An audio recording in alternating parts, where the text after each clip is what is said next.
It is time for the one and only, the premier, the only official podcast of Pro Rodeo. Your Chute Bosses are ready, so let's give it a go and talk some rodeo.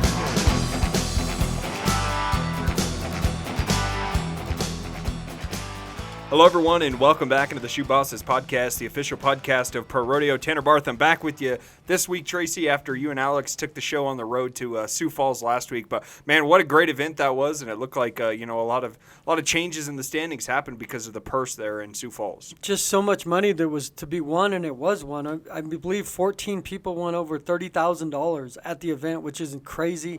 Damian Brennan won a bunch of money, and that's the whole purpose of the event, to have a year-end event where you could shake up the standings on essentially the last day. Well, and one of those guys that did the big shake-up, let's start it off with our Pro Rodeo props, Tracy. How about bareback rider Jess Pope? Mm-hmm. This was a guy that kind of battled injuries, didn't draw real well early in the winter run, then got hurt, was a little dinged up, had to take some time off. This guy goes from 25th on August 1st to well inside the top 15 and even close to the top 10 now headed in the NFR, due in part to a big win at the Cinch Playoffs Governor's Cup. Yeah, that was the clincher. And he had a tough start to the Governor's Cup. He had a 79-point ride. And he probably thought, here we go again. Like, I'm not going to win any money. And he came back in round 2 and had a great ride. And you just need to be in the 8. And you need to give a guy like that a chance. He drew well and he won.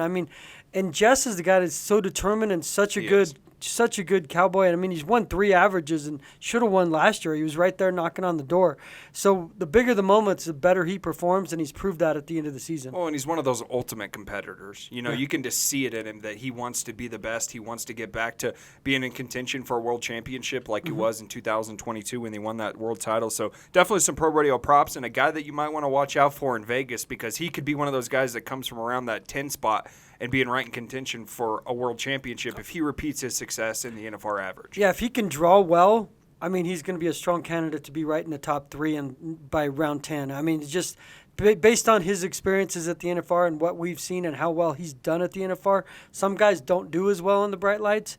That's never been an issue for him. Like I said, he's almost won 4 averages in 4 years. Going to be fun to watch it shake out. We want to remind you this episode is sponsored by Las Vegas, the home of the NFR. For now 39 years, you can come see why Vegas is the sports and entertainment capital of the world this December when Pro Rodeo's best saddle up and ride at the NFR. And speaking of the NFR, Tracy, we're into the month of October, which means now it's about getting those top 15 finalized. We have a pretty good idea of what it's going to be. But we're going to take a week or 2 break here on the Chute Bosses after this episode to really allow that to shake out. We got the auditors coming in. A lot of people don't really know what happens after the season ends. We get all the money totals added up, but then it's got to be audited by an outside firm. Kind of explain that a little bit to our viewers, because it is quite the process before we have an official top 15. Well, it's just like being audited with your taxes. Everything has to be proven, the rodeo count, and the biggest thing becomes the rodeo count, whether you officialed or unofficialed stuff, especially if you're like 16. There's going to be the grievances. We've had grievances the last few years filed. Guys got in, they're out, they're back in.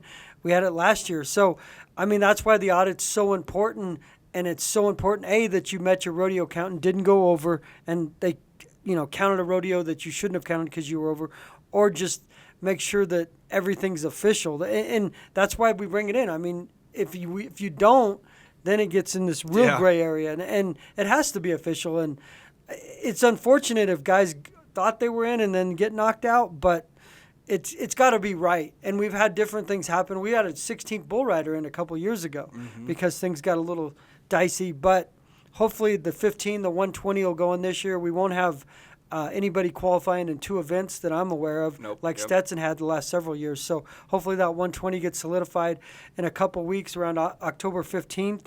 And we can move forward with the list. Yeah, and that's one of those ones, Tracy, where you just mentioned it. There's a lot of races that are really, really close. So it does come down to every dollar, $500, $1,000. There's most races in the top 15 where it's around that number 15 spot. So, obviously that'll be finalized, and then they have that 2 weeks to file their grievances, and they can say, whether they want to do it. And then hopefully we have that official list, like you said, by the time we come out with the NFR Preview Magazine, which will be middle of October, and it gets published and out to people people in the first part of November there. So we'll have to watch it shake out. And let's talk a little bit about those big-time performances in Sioux Falls, because we mentioned all the winners, but there was also some regular season records shattered. Yeah. We go all the way back to Dalton Massey in steer wrestling, Shad Mayfield tie-down roping, Damian Brennan in the saddle bronc riding. All of those guys, we were talking before, we might not have anybody break a record this year. It would be like the first time in 8 years we haven't had a money record broken.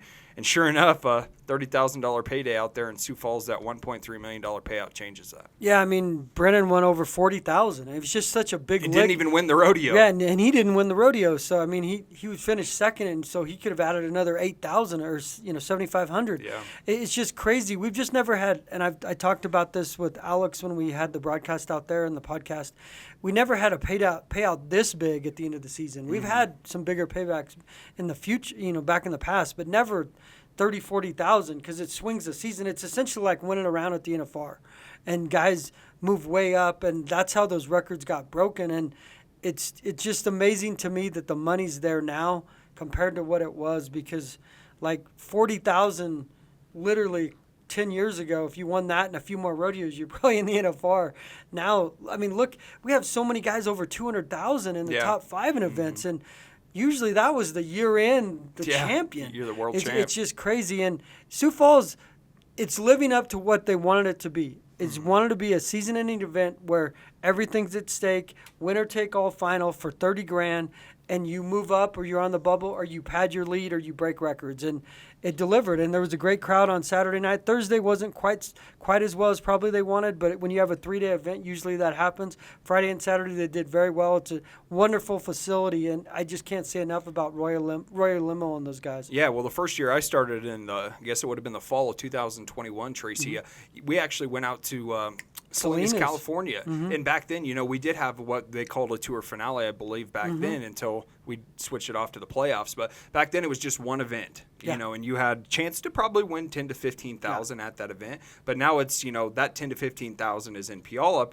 and then you get a chance for go to 30 the next weekend or 2 weekends after that. So it did just show how much money's in it. You can realistically, if you even give yourself a chance in the top 30 going into the month of September, you could make the NFR. Yeah. If you realistically were in Puyallup and found a way to advance to Sioux Falls. Yeah, and certainly for bull riders that count ground money. Any event. I mean, any event, but you bull could riders win 45,000. But like if you win 40, like we had, like I said, 14 contestants win over 30, at least $30,000 in Sioux Falls. So that tells you. And there's probably, I mean, if we go deeper into the list, there's probably 10 more that won 20,000 because guys that took second and third. So yeah, I mean. But now that tells you have to be right there, number one in the mix. Got to go to those playoff series. But you've got to go to those playoff series events to qualify. Because if you don't qualify and you don't go to enough events, it's all a wash, and you've given up. I mean, injuries prevent that for some guys. Yeah. But if you don't give yourself that opportunity to go to Puyallup and Sioux Falls, that's a detriment to your season because there's so much money there. Well, it makes the difference between winning a gold buckle or not. Oh yeah. So it can definitely come down to that. Tracy mentioned, those guys if you win that rodeo, it's basically a round win, so you get an upper hand already, one round maybe win ahead of the guy behind you or something in the world standing. So gonna be fun to watch that top 15, and then leading into obviously the gold buckle races in December there in Las Vegas. Tracy, this was announced about a week and a half ago, but we haven't had a chance to talk about it. But the contract personnel has been announced for the Wrangler National Finals Breakaway roping presented by Tito's Handmade Vodka. And that event's going to be adding some more money. They're up to a $300,000 purse in Vegas, and they announced their contract personnel, but can't wait for that one as well. Yeah, I mean, they've really upped the ante in that event in terms of purse and what the women can win. I mean, you're winning almost $200,000. I mean, and winning so much at that event. I mean, this will be our fourth, I believe. 2020 is when we started hosting it with the PRCA in conjunction with the WPRA. They've had 3 in Vegas and 3 at the South Point, and 1 was at the Orleans that first year in 21. Right, and 20 was Arlington, was the first year when Jackie Crawford won. It's just great for those ropers. I mean, it gives them a chance to make a living as a breakaway roper. I mean, they know what they get into and how many events they go to, but, I mean, they want to be in that top 15 because, I mean, there's women winning $30,000 to $40,000 there at the finals. I mean, Shelby Medjid. How electric was that run at the Denny Sanford Premier Center? 1.6 seconds. And I give Medjid credit. It's one of the fastest runs I've seen. She credited her dad. She said she brought her dad down with her who had coached her whole life and kind of got her back on track. She felt in the interview she gave in the arena that she was kind of gone off track, but he got her dialed in, and man, I mean, that's fast. When you're that good, that tells you how good you know you are and what kind of confidence you have. I mean, because you could probably safety up a little bit and take second and win 22,000 because you know yourself. But I mean, a lot of those people, it's kind of like Shad. I'm going to win first or I'm going to win last. I mean, because you get in that mentality. But it's exciting to see the Breakaway Ropers. And, I mean, they're all part of that great event in Sioux Falls, but they have their own finals.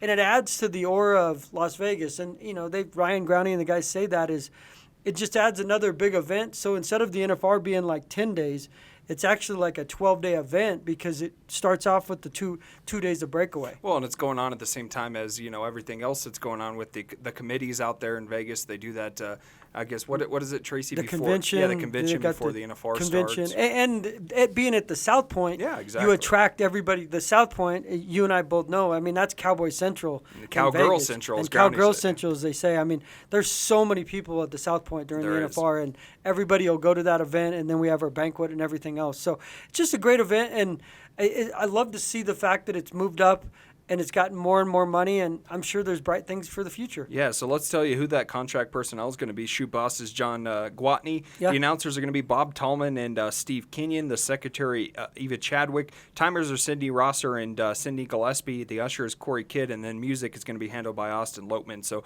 a good deserving honor for those rodeo contract personnel that put in a lot of hard work throughout the year across the country. Yeah, and imagine the Breakaway Ropers. Tallman's a legend. I mean, he's like the Harry Carey of rodeo. His first year Tallman has announced the NFBR? I think believe it's his first year. Yes, I believe that's what I was told. And Cindy Rosser's a Hall of Famer. Yeah. I mean, it's mix and match, but it just adds to the aura of that event. Yeah, and speaking of another guy that's maybe on the way to a Hall of Fame career, we don't want to get ahead of ourselves, but we had a chance to sit down, Tracy, well, you did, with two-time ProRodeo Announcer of the Year, Garrett Yerigan, and we're going to have him join us for a question segment. Yeah, Garrett's been at that Sioux Falls every year we've been there. He's been a great announcer. He's been Announcer of the Year. Still waiting for Garrett to get that NFR bid one of these years. I think he's waiting too. I know that's on his list, his bucket list. But he's great at what he does. He's got an incredible voice, and I mean, I enjoy listening to him at Sioux Falls. I mean, that's primarily the only time I get to listen to him because it's a big event we go to. But he does a great job. Let's go to our 8-question segment with Garrett Yerigan. Favorite movie? Top Gun. Favorite TV show? Friends. Favorite restaurant? Whataburger. Favorite rodeo? Cheyenne. Rodeo you most want to announce at? The National Finals. If you could name her a bull or horse, what would you name it? I don't know. Sugar Mama. I don't know. Just describe what a rodeo announcer is in one word. Loud. Who would you pick in a fight, Chuck Norris or Bruce Lee if you had to pick a tag team partner? Chuck Norris all day long. And it was great to have Garrett have a chance to sit down with us, Tracy. And you could tell the guy just has such a great personality. He's helped us out here at the PRCA a couple times with doing some voice tracking for us for the Highwaymen and different things. And he's just an overall good dude and a really talented announcer. Yeah, he's young. He's great at his profession. I mean, like I said, main time I get to speak with him is in Sioux Falls. But I can imagine sometime sooner than later the NFR announcing will be in his future. Yeah, I hope to see it. That's for sure. So we appreciate Garrett sitting down with us with 8 questions. We're going to take a break here on the Chute Bosses podcast. We got much more coming your way. Your ProRodeo Hall of Fame Spotlight, historic NFR moment of the week, and the viewer question. And then towards the back end of the show in our final segment, instead of a featured guest interview, we're going to have you sit down with a couple of our cohorts there at the PRCA to talk about just what Sioux Falls was like in the Cinch Playoffs Governor's Cup. All that coming your way right after this. Cowboying is in our blood. Cowboying is in our bruises. It's in our rain-soaked jackets. In our calloused hands, tested by barbed wire and rope. Our mud-stained boots to the crown of our resist-all hat. You live out west for even the shortest time, and there's one thing you learn. You can't pretend out here. Resist-all. We live it every day. Welcome back into the Chute Bosses podcast. Tracy, a lot to get to here. And, we're going to first of all touch on our ProRodeo Hall of Fame spotlight. Mm-hmm. And that ProRodeo Hall of Famers, everywhere you look in the sport, you're running into a ProRodeo Hall of Famer. Just because once they're done with rodeo, some sports, they kind of, other athletes step away from the sport. You don't really hear from them. Rodeo, you're forever ingrained in the sport.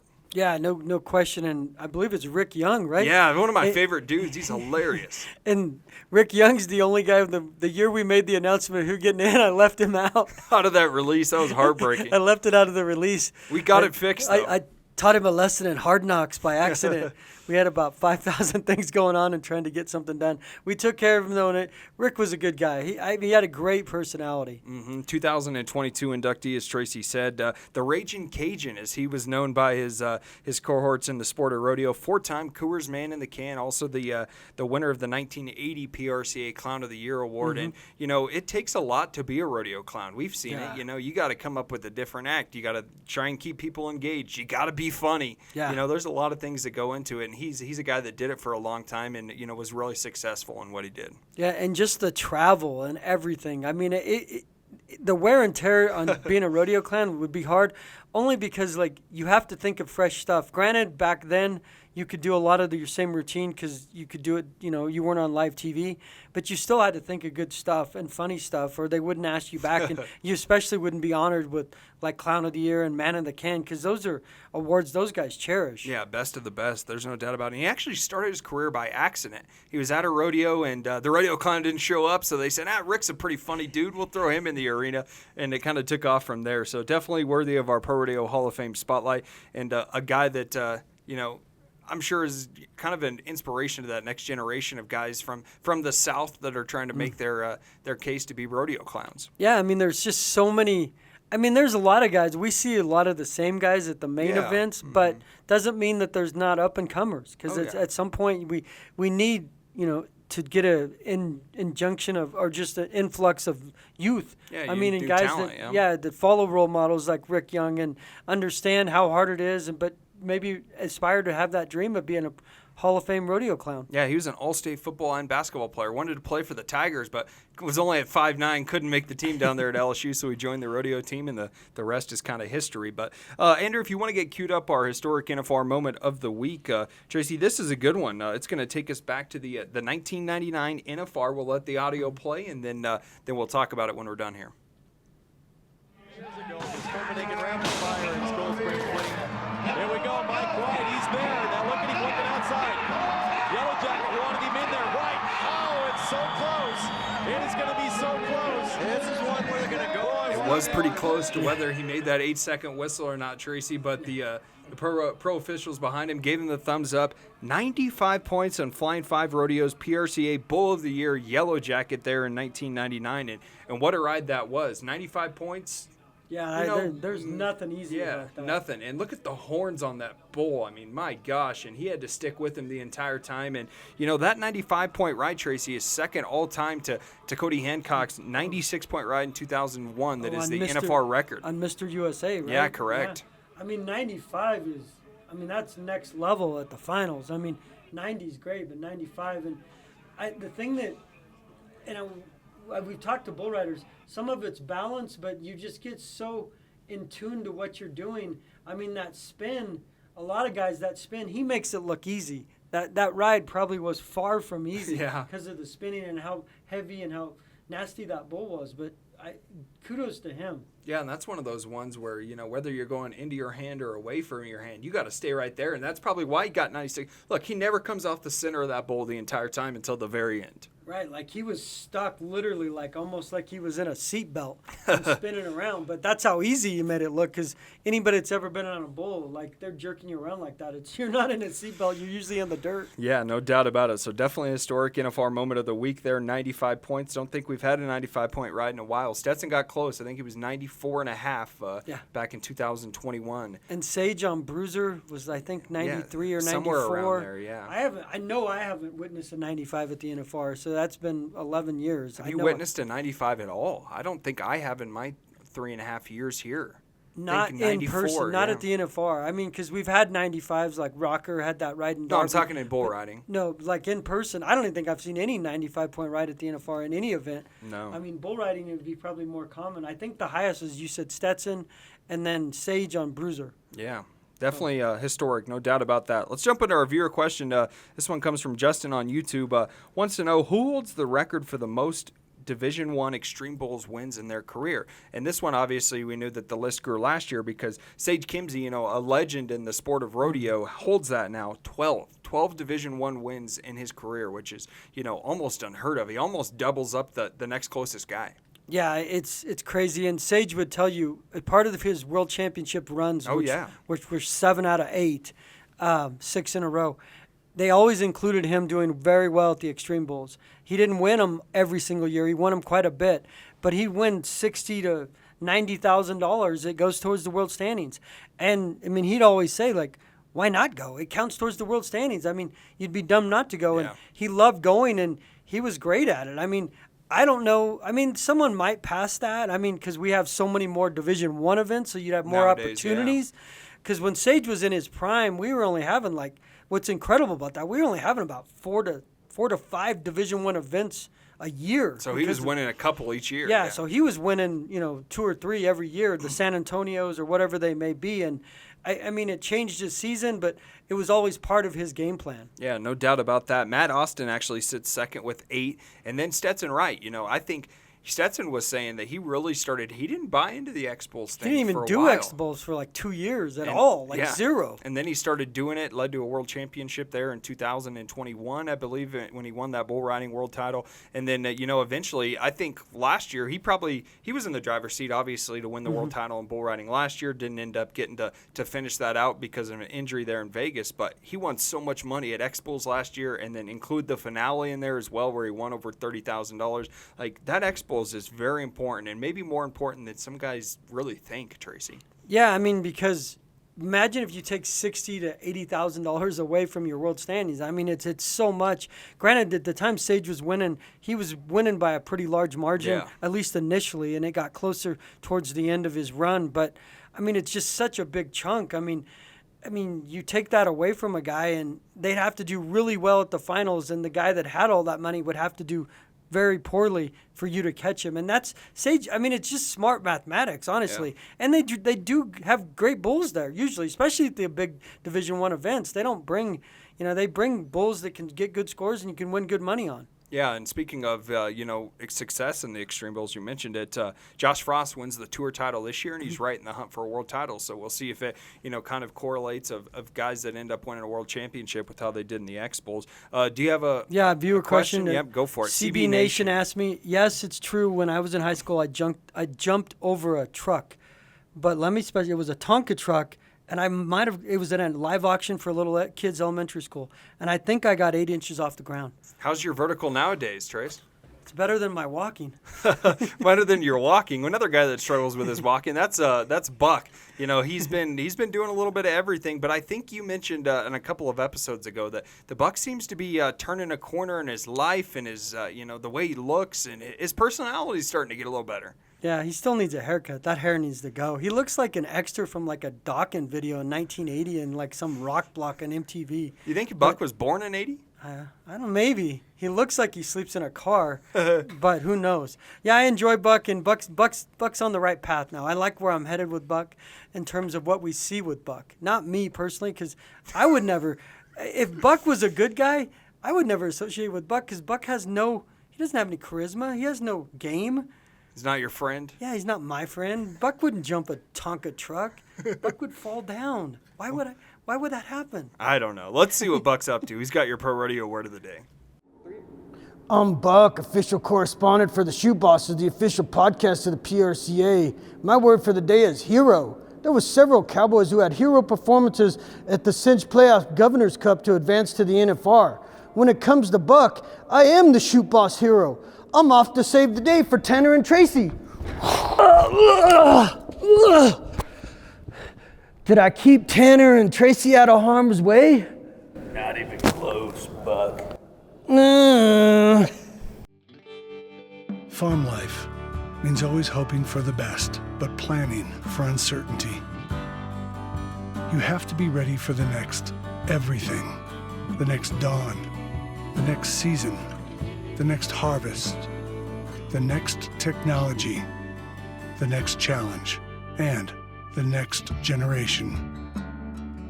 No matter what comes your way, we can help keep you ready for the next.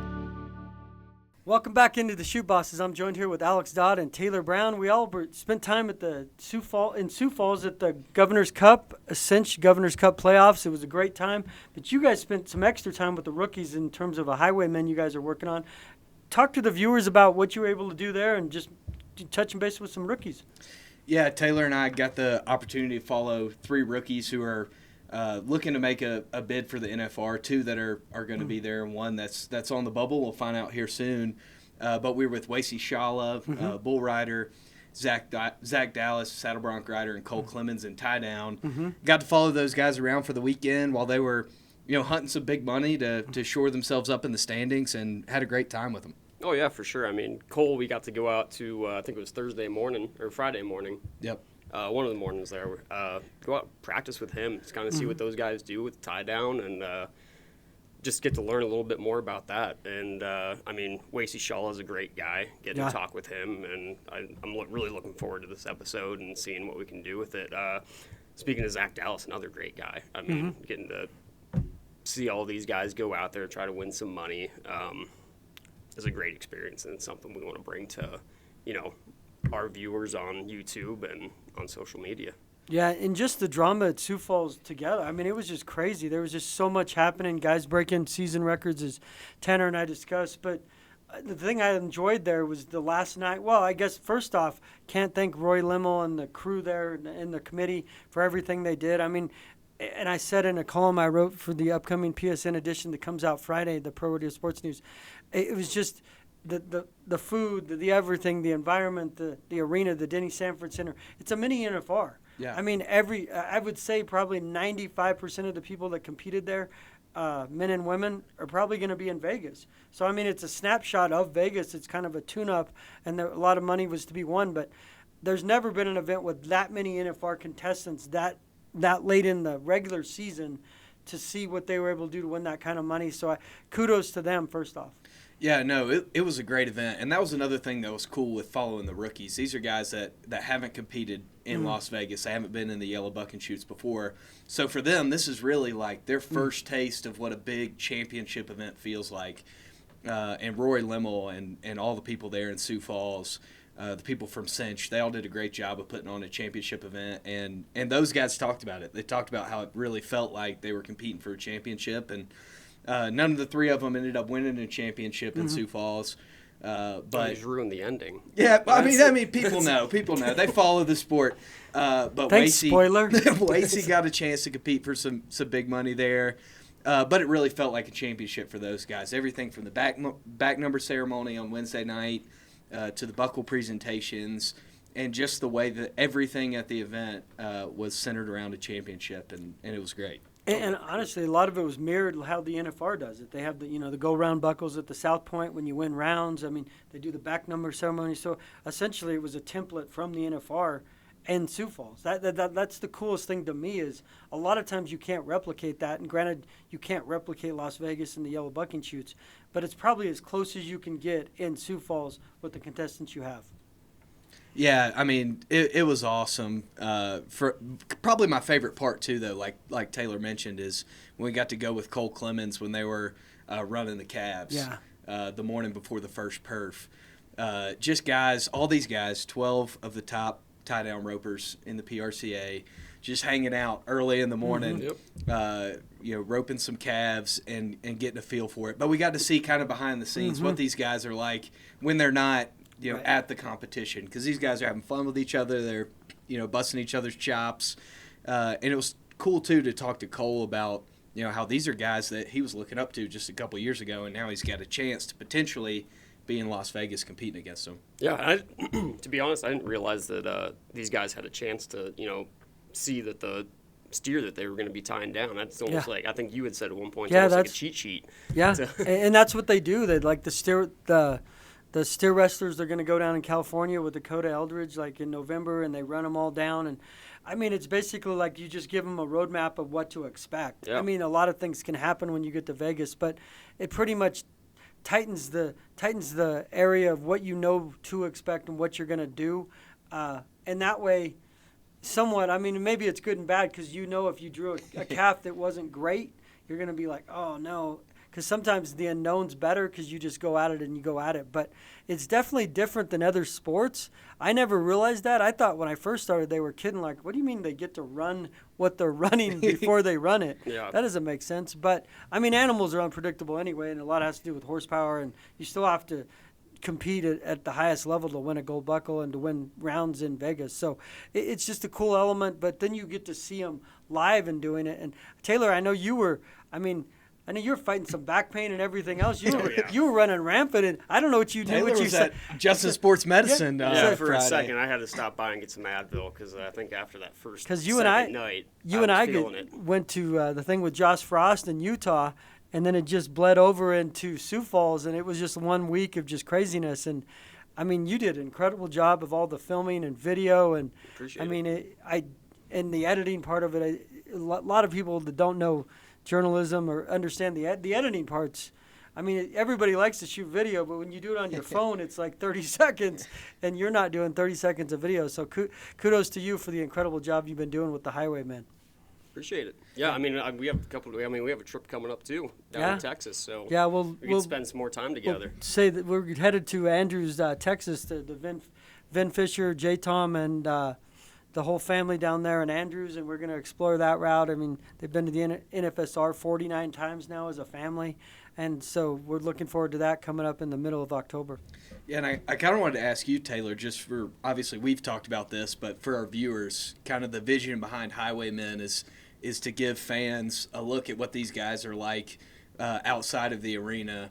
So how do you feel like we kind of accomplished that in Sioux Falls, and how important do you think it is for our fans to know what Zach Dallas, Wacy Shala, Cole Clemens, all these other guys we've done Highwaymen on, what they're like outside of the arena? I mean, I think you hit it on the head. I mean, it's to give, our viewers and our subscribers and everything an inside look at what these guys are thinking. Because we'll go there, we'll film their run, ride, whatever you want to give it, and then we go back there immediately. We'll go into the locker room, say, hey, did you do what you thought you were going to do? Mm-hmm. Did you come away? And hopefully all those guys do come away with success, but sometimes that defeat is really interesting to people outside of the sport because you now understand how these guys deal with it, get over it, and then, go on to the next rodeo because you can't stay in your head. You got to keep going. Or you think about like in Sioux Falls, if you didn't do too well in round one, you still got round two and a chance to get in the semifinals. Jess Pope thought he deserved a rewrite in round one, had a 79, and maybe you go off the grid and off the rails, and round two's worse. And next thing you know, he's sharing the win with Rocker Steiner in round two, and then on Saturday night he's the champion and winning a $30,000 check. So that's just the availability of the money there and everything else. And the Highwaymen, to me, as you speak about that, what to me, and I'm a huge sports fan of documentaries, I think it's our version of kind of like a 30 for 30.